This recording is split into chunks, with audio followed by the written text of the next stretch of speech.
esta semana, como lo digo, pues se va a buscar esa aprobación del proyecto, y de cumplirse la meta, Cristo se anotaría sin duda un triunfo, porque modificaría casi que la estructura del Estado colombiano para las generaciones venideras, como él mismo se lo ha dicho a la prensa.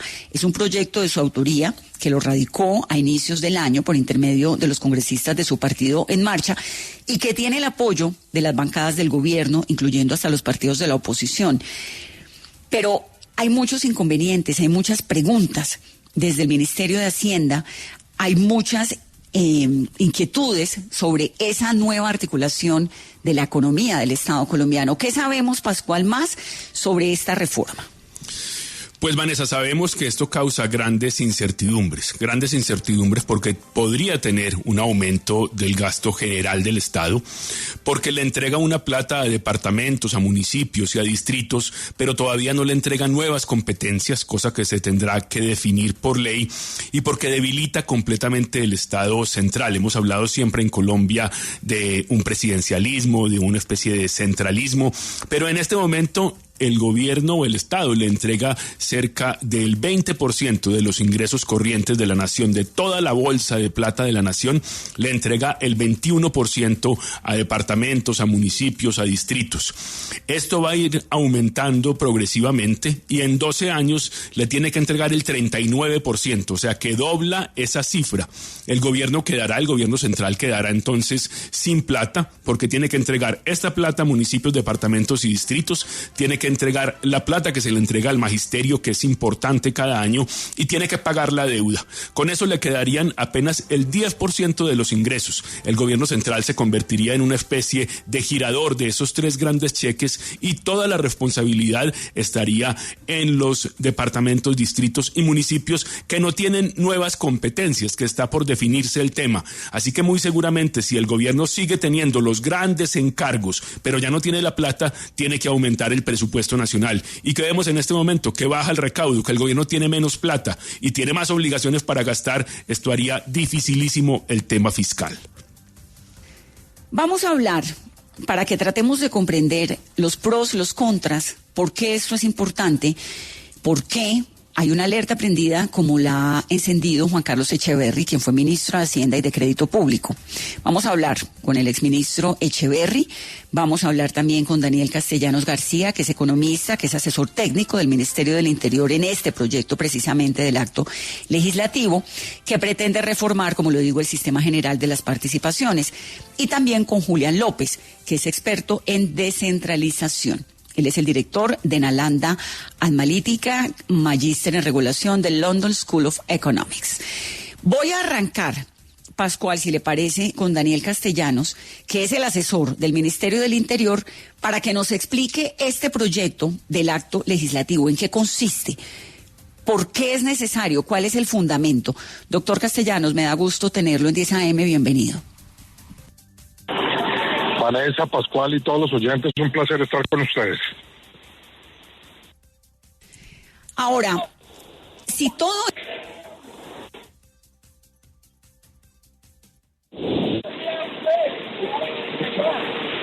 ¿Lo tenemos? Sí, aquí estoy. Le decía, Vanessa, que lo primero es entender un poco qué significa este acto legislativo. ¿Qué pretende exactamente y cuáles son los problemas a futuro que podría traer o los beneficios? A ver, el proyecto de acto legislativo es un proyecto de fortalecimiento de la autonomía territorial. Este proyecto surge de la observación de que se ha planteado ya desde hace mucho tiempo en Colombia, de que Colombia tiene mucho más territorio que Estado. Y el Estado en Colombia funciona muy bien en los grandes centros económicos del país, funciona muy bien en Bogotá, funciona muy bien en Cali, en Medellín, en Barranquilla, pero cuando uno llega a los territorios apartados de Colombia, pues resulta que el Estado prácticamente desaparece. Entonces, ha hecho carrera esa frase de que Colombia tiene más territorio que Estado, y la consecuencia de eso está a la vista. ¿Qué quiere decir eso? Que buena parte de los territorios de lo que uno pudiera llamar la Colombia profunda, pues están tomados por el narcotráfico, están tomados por las economías ilegales, están tomados por los grupos armados por fuera de la ley, y están tomados por la violencia, por la pobreza, por la falta de paz. Es muy importante fortalecer el Estado en los territorios. Y nosotros creemos que una de las razones por las cuales el Estado es débil es porque el Estado en Colombia es excesivamente centralista. Si uno mira o compara el Estado colombiano con cualquier otro Estado del tamaño colombiano, pues va a ver que prácticamente Colombia es el país está entre los países más centralistas del mundo. Y ese centralismo permite un control al Estado central de muchas decisiones, pero la verdad es que ha sido incapaz de llegar a las regiones y de atender las necesidades de los habitantes de los territorios. Por eso es importante este proyecto de acto legislativo, que tiene dos partes. En una primera parte se modifica el sistema general de participaciones, que son las participaciones de los territorios en los ingresos corrientes de la nación, y en la segunda se invoca o se convoca a la discusión de una ley de competencias que deberá tramitarse en los próximos 2 años en Colombia, y de modo tal que se transfieran simultáneamente tanto ingresos como competencias a los territorios. Hay que decir que con este proyecto, en el caso de que sea exitoso, pues los territorios participarían en el 39.5% de los ingresos corrientes de la nación. Con eso el Estado central seguiría teniendo pues la gran mayoría de las decisiones en el Estado todavía. Lo que pasa es que el Estado colombiano es excesivamente centralista, y eso es una descentralización, si uno quisiera, tímida. A nosotros no nos gusta la expresión descentralización, sino fortalecimiento de la autonomía territorial, pero pararía ahí para la discusión. Ahora, si todo esto pareciera, como le están diciendo ustedes, tan equitativo para las regiones y descentraliza la inversión, digamos, del Estado colombiano, lo saca directamente desde Bogotá para darle mucha más autonomía fiscal a las regiones, y aquí pues es que uno habla con cualquier gobernador y todos le dicen que eso es lo que se necesita. ¿Por qué el doctor Juan Carlos Echeverry dice que Colombia está literalmente al borde de la quiebra, de un abismo, y que esto es una gran irresponsabilidad por parte del presidente Petro y del ministro del Interior, Juan Fernando Cristo? Doctor Echeverry, me da mucho gusto tenerlo. Bienvenido. Hola, Vanessa, ¿cómo estás? Muy buenos días. A ver, digamos que fuera cierto lo que dicen el doctor Castellanos y el doctor Cristo, y que se van a pasar el mismo monto de recursos y el mismo monto de gastos o de competencias o responsabilidades. O sea que al gobierno se le quitan un montón de responsabilidades y se le quitan recursos. Si es así, esta reforma es inocua, porque pues simplemente es una reforma de ventanilla. Se pasa una ventanilla que hoy pasa en Bogotá a un montón de ventanillas en los departamentos, pero pues no hay ningún efecto, ¿de acuerdo? Entonces eso no le importaría a los alcaldes y gobernadores, que le mandan unos recursos pregastados, simplemente una descentralización de ventanilla. No es así, ¿por qué? Porque los alcaldes y gobernadores lo que quieren es que les pasen más recursos que responsabilidades, sino para qué es todo esto. Entonces, hoy por hoy se está pasando los recursos. Las responsabilidades se pasarían en 1 año, en 2 años, cuando pase una supuesta ley de competencias. La clave de esa ley para los alcaldes, los gobernadores y los congresistas es que no se pasen todas las competencias, o sea, que se pase plata libre, plata nueva, plata fresca con la que ellos puedan hacer cosas. Y ese hueco va a quedar en el gobierno nacional. Entonces, eso muestra que aquí nos están diciendo una mentira, que es que esto no tiene ningún efecto fiscal. Primero eso no lo saben ni el ministro Juan Fernando Cristo ni Daniel Castellanos. Ellos no saben si eso es mentira o es verdad, porque la ley no se ha hecho, todavía no se está pasando las responsabilidades o los gastos o las competencias, como se llama. Entonces ellos están diciendo una cosa que estrictamente no es cierta, que esto no tiene efecto fiscal. Y lo que estamos diciendo, el Ministerio de Hacienda, Planeación Nacional, la CARF, Fedesarrollo, ANIF y 127 exministros y ministros de Hacienda, 170 economistas que ayer firmamos una carta, es que esto corre el inmenso riesgo de quebrar al gobierno nacional, y de contera, como usted dejaría a los departamentos y municipios atados al gobierno nacional, de acuerdo, atados los ingresos del gobierno nacional, también los terminaría quebrando a ellos. Entonces, ese riesgo tenemos que tomar la palabra de Daniel Castellanos y tomar la palabra del ministro Cristo, que curiosamente no han hecho las cifras, porque las cifras las ha hecho muchas entidades, desde el Banco de la República hasta ANIF, hasta el Ministerio de Hacienda, hasta Planeación Nacional, han hecho las cifras bien hechas y muestran que aquí estamos incurriendo en un riesgo mayúsculo. Entonces la pregunta es, uno como ministro de Hacienda, ¿toma el riesgo de que los señores Castellano y Cristo estén diciendo mentiras o arriesgando, digamos, el futuro de todos los colombianos? ¿Les toma la palabra a ellos y con base en eso firma estos cheques hacia el futuro? Yo se lo digo como exministro de Hacienda, uno no hace eso porque 52 millones de personas no deben incurrir en esa irresponsabilidad.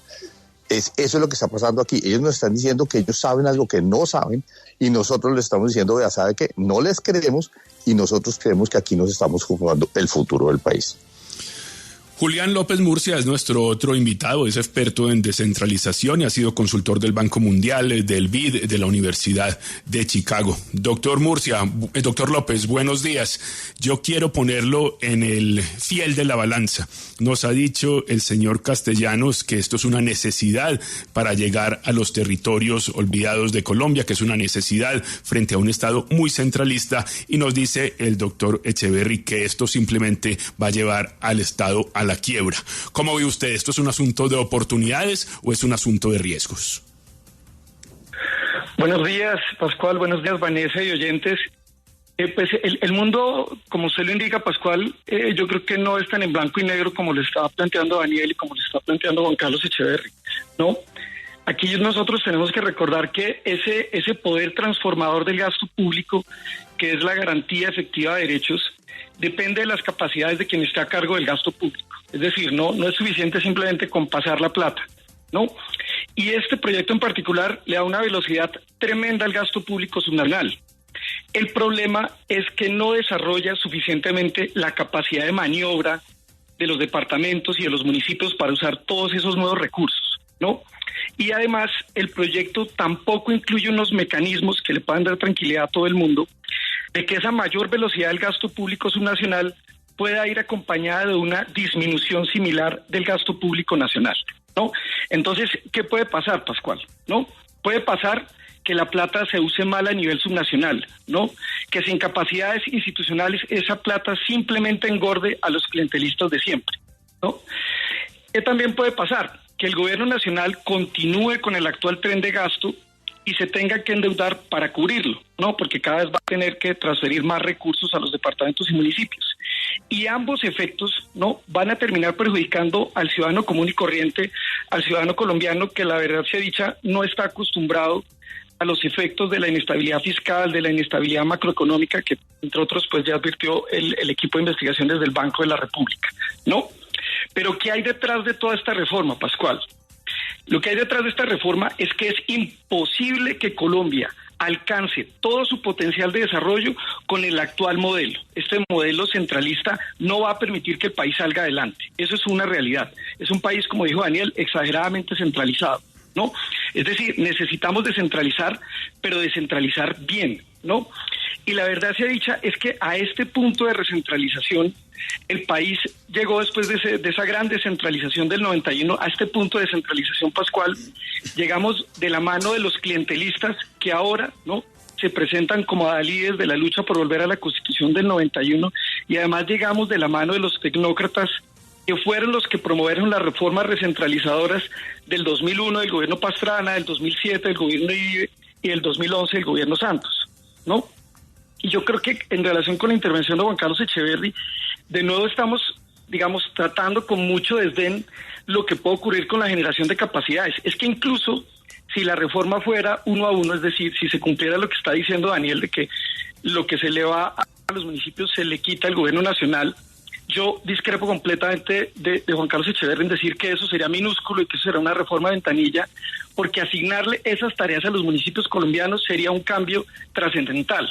El problema realmente es que hoy en día no tienen la capacidad, porque ninguna de estas reformas les ha permitido desarrollar esa capacidad.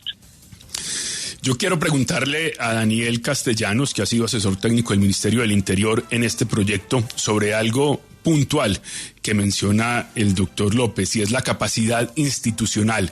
Vamos a ser capaces desde los municipios y los departamentos de atender esas grandes necesidades desatendidas hasta ahora, porque lo que hemos visto es que cuando llega más plata allá, esa plata termina en otra parte, termina, como dijo el doctor López, en clientelismo, en manejo de los políticos. ¿Se mira aquí esa capacidad institucional? ¿Esta descentralización va a ser efectiva o va a ser simplemente plata de bolsillo para quienes están allá haciendo política? Pues a ver, digamos, todos reconocemos que esta transición es una transición complicada y que hay muchos temas por tener en cuenta. Uno de esos temas es el tema de la transición, de las capacidades de los territorios.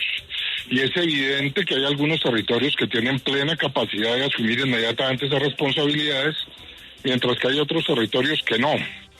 Por eso esta propuesta se ha hecho de manera gradual, comenzaría a operar en el año 2027, no como dice el doctor Echeverry, primero pasando los ingresos y después pasando las competencias, porque eso se hace de manera simultánea.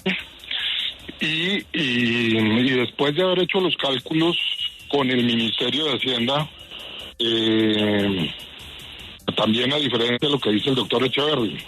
Entonces, sí hay que tener en cuenta el tema de las competencias, hay que tener en cuenta el fortalecimiento de las competencias de muchos territorios que no tienen las capacidades institucionales, y por eso se da un plazo de 12 años para que algunos territorios puedan asumir esas competencias inmediatamente y a otros se les haga el acompañamiento por parte del gobierno nacional para que puedan ir fortaleciendo sus competencias, y en el plazo de 14 años, porque es en 14 años, cuando ya estaría en plena vigencia este tema, los territorios con menores capacidades puedan haber, digamos, sido acompañados de manera adecuada. Doctor Echeverry, aquí se ha hablado por parte de nuestros otros dos invitados de la necesidad de descentralizar y de las reformas que se han hecho antes al Sistema General de Participaciones, que le han quitado papel y plata a los municipios y a los departamentos. Es necesario, en todo caso, a pesar de los riesgos de los que usted habla, es necesario darle nuevas competencias a departamentos y a municipios. ¿Usted cree que también ese Estado central que mira y entrega y recatea frente a los municipios debe cambiar? Totalmente, yo he escrito mucho sobre la descentralización. Yo creo que este país, Bogotá, se le volvió un problema, dejó de ser una solución. O sea, eso, digamos, sobre eso es yo sobre mojado. El problema es que el cómo es tan importante, o de pronto más importante que el qué. Entonces voy a hacer algo de historia, porque el doctor López mencionó las reformas del 2001 y del 2007 como muy livianamente, y les voy a contar a ustedes, a los oyentes, qué fue lo que pasó. Porque es que esto ellos están tratando de hacer ya se hizo en el año en 1991 con la Constitución. La Constitución le dio exactamente el 46.5% a los municipios y a los departamentos. ¿Qué pasó? Si eso era tan bueno, ¿qué fue lo que pasó? Vea, los alcaldes del 91 al 98 hicieron lo siguiente, fueron y le dijeron a los bancos: como yo como alcalde y yo como gobernador voy a recibir todos estos ingresos en los próximos 10 o 15 o 20 años, présteme la plata, me la gasto yo, endeudo al municipio y después se paga con estos ingresos hacia el futuro. Los bancos, culiprontos, le prestaron esa plata a los departamentos y municipios. Unos alcaldes se gastaron lo de los siguientes 4 o 5 alcaldes, sobreendeudaron a los municipios. Llegamos a una crisis nacional en el año 98 a raíz del gobierno Samper, que fue mal dado. Esa crisis mandó los ingresos de la nación a una crisis. Entonces, como cayeron los ingresos de la nación, cayeron los ingresos también de departamentos y municipios, porque recuerden que participaban en el 46.5. Entonces, ¿qué pasó en los departamentos y municipios? Se quedaron endeudados y se cayeron sus ingresos y se quebraron los departamentos y municipios. Eso es lo que pasa con las descentralizaciones mal hechas y las descentralizaciones hechas con base en porcentajes, que es lo que ahora se está volviendo a hacer.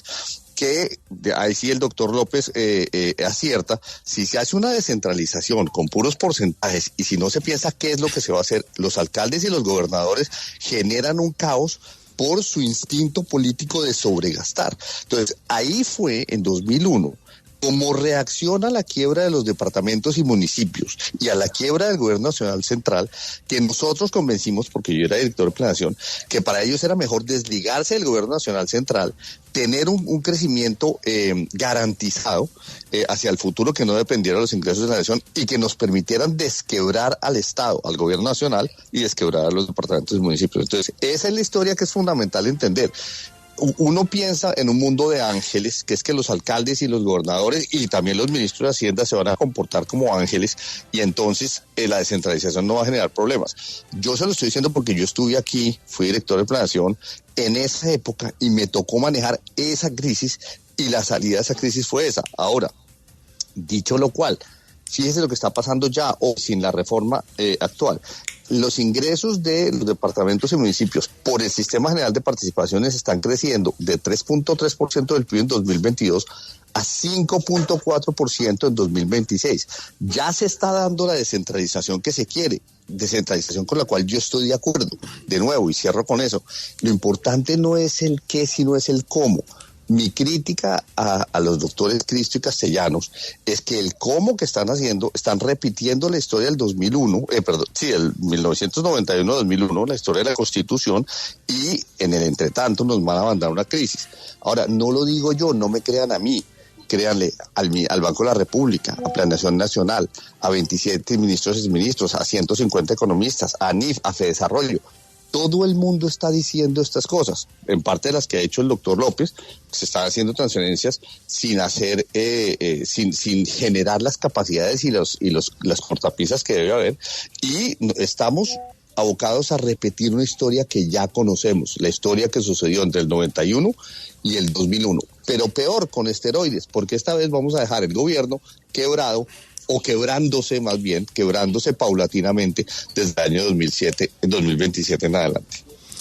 Doctor Castellanos, usted dice que el gobierno central seguirá teniendo un papel preponderante porque apenas entrega el 40% de los ingresos corrientes de la nación, pero uno sabe que tiene que pagar la deuda y que tiene que entregar la plata del magisterio, o sea que esos tres grandes cheques dejarían al Estado central casi como un vigilante simplemente de cómo se gasta la plata.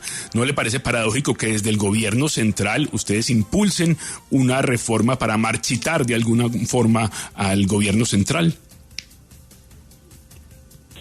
A ver, aquí uno puede hacer muchos comentarios. El primero es que el presupuesto para el año 2025, tal como fue presentado, valía 500 billones de pesos. Si uno quita todos esos gastos inflexibles que usted menciona, deuda, funcionamiento, pensiones, etcétera, quedan por lo menos 240 billones de pesos, que es razonable discutir si deben ser competencia del gobierno nacional o si deben ser competencia de los territorios. Un cálculo muy simple que se ha hecho a partir de los datos de la misión de descentralización muestra que solamente por competencias que son de los territorios, que han sido apropiadas por la nación, se podrían descentralizar 24 billones de pesos. 24 billones de pesos que son de competencias de los territorios que en este momento ejecuta o el gobierno central se ha apropiado. Entonces, espacio para hacer esto, existe todo el espacio que uno quiera tener. La discusión de fondo es cuáles son las competencias que debe asumir el gobierno nacional y cuáles son las competencias que deben asumir los territorios. Ese es el punto fundamental. Aquí yo quiero preguntarle al doctor López por los riesgos, la incertidumbre que esto causa, porque ya todos han hablado de que esto va a empezar en tiempo diferido, 2027, que deben empezar las transferencias al mismo tiempo que las responsabilidades. Pero vamos a tener, si se da el acto legislativo, un nuevo gobierno y un nuevo Congreso, regulando esto, dando las claves específicas más importantes para lo que viene. Doctor López, ¿no crea esto un gran riesgo para lo que viene? O sea, que el gobierno abre una puerta, una caja de Pandora, como se dice, que se va a regular más adelante y que no sabemos cómo va a terminar. De acuerdo, digamos, aquí yo creo que el primer punto es que esto yo creo que ya lo he aprobado. O sea, esto es una realidad y donde va a haber un verdadero espacio de tratar de ajustar las cosas va a ser en esa ley de competencias. Y va a ser un escenario tremendamente difícil, porque así no se empiecen a hacer efectivos los giros, ya hay esa expectativa, ¿no? Con base en la reforma constitucional de que van a aumentar dramáticamente los recursos, por ejemplo, para los municipios. Y en ese escenario, yo ahí sí estaría de acuerdo con Juan Carlos Echeverri, es difícil que ellos, que ahora tienen un gran poder, ¿no? Alcaldes y gobernadores tienen un gran poder en el Congreso, acepten una asignación de competencias como la que necesita el país, ¿no?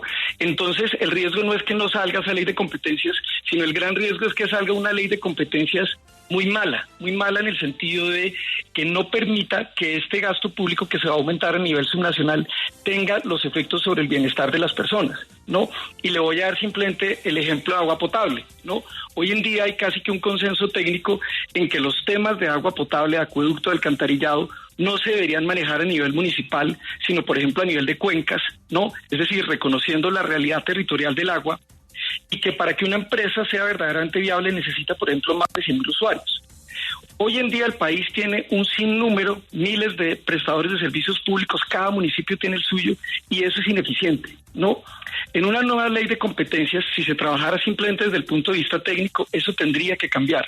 Pero con este aumento de recursos, los alcaldes simplemente no lo van a permitir para seguir manejando la plata de acuerdo con esa discrecionalidad. Tenemos entonces por delante una reforma bien importante, una reforma constitucional que va a marcar el gasto del Estado colombiano, va a marcar también la descentralización muy necesaria para casi todo el mundo, las competencias y va a marcar también los riesgos fiscales. Aquí se están jugando muchas cosas y se están jugando sobre todo hacia adelante porque las regulaciones específicas vendrán en el 2027. Muchas gracias a nuestros tres invitados, a Juan Carlos Echeverry, a Daniel Castellanos y a Julián López por estar en 10 AM. Gracias a los tres.